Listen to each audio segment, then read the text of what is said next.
Welcome to the EV couple Chronicles চ্যানেলে জানাই সবাইকে সাদর আমন্ত্রণ। শুরু করছি ডে 3। আমরা আগে লাঞ্চ করব, তারপর হোটেল চেক আউট করে বাড়ির পথে রওনা দেব।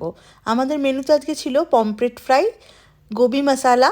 এই গোবি মশালাটা দুর্দান্ত খেতে ছিল। দেন ছিল আলু পোস্ত, একটু গ্রিন স্যালাড আর পমফ্রেট কারি আর ছুরি আলু ভাজা। এই নিয়ে আমাদের আরেকটা ডাল ফ্রাইও ছিল।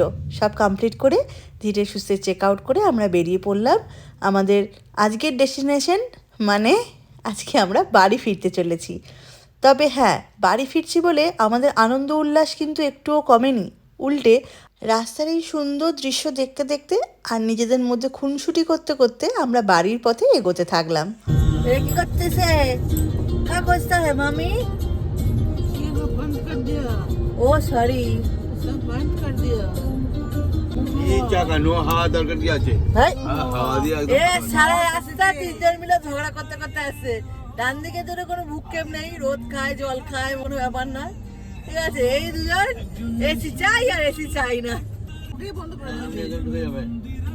ওরা নিজেদের মতন চলছে খুনসুটি। দীপেশ এক মনে গাড়ি চালিয়ে যাচ্ছে আর আমি দীপেশকে সঙ্গ দিচ্ছি সুন্দর সুন্দর গান চালিয়ে। এরপর একটু ব্রেক নেব। ফেরার পথে মামস কিচেনে দাঁড়িয়েছি। এখানে গাড়িটা একবার চার্জ দিয়ে নিচ্ছি, টপ আপ। যদি প্রয়োজন ছিল না, তবু দাঁড়িয়েছি যখন জাস্ট ফ্যাসিলিটিটা ইউজ করছি। চার্জ হচ্ছে।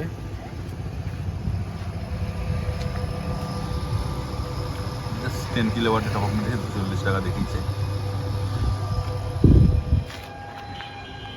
এরা ভালো বলো, আমরাও খাচ্ছি, আমাদের গাড়িও খাচ্ছে এই যে এখানে। ব্যাস, এরপর ধুলাগড়ে টোল দিয়ে আস্তে আস্তে এগোলাম। এইবারে 6 ইয়ার অ্যানিভার্সারি স্পেশাল এই দীঘা ট্রিপটি আমরা ভীষণভাবে এনজয় করেছি। আস্তে আস্তে এই ট্রিপটিও এন্ডের পথে। আমরা প্রায় চলে এসেছি দক্ষিণেশ্বর। ওই যে দেখা যায় বালি ব্রিজ। এবারের মতন এখানেই বিদায় নিলাম। আপনাদের এই দীঘা সিরিজটা কেমন লেগেছে অবশ্যই জানাবেন। সত্যি বলতে গেলে কি, অনেক দিন বাদে এই ইউটিউব ভিডিওস বানাচ্ছি। আমি জানি যে অনেক সময় অনেক কিছু কন্টেন্ট ওয়াইজ মিসম্যাচ হয়, বাট এই সমস্ত ভুল ত্রুটিগুলো আপনাদেরকে কমেন্ট করে জানাবেন। আমরা চেষ্টা করব সেগুলোকে কারেকশন করে নেওয়ার।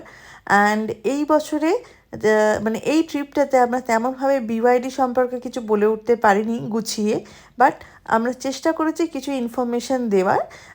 আই হোপ কি সেগুলো আপনাদের ভালো লেগেছে। আর যদি আরও তথ্য জানার থাকে regarding BYD auto 3 service and ranges, please comment us below. আমি সবিতা, আজকের মতন ব্লগটা এখানেই শেষ করছি। আবার দেখা হবে কোনো একটা নতুন সিরিজের ব্লগে।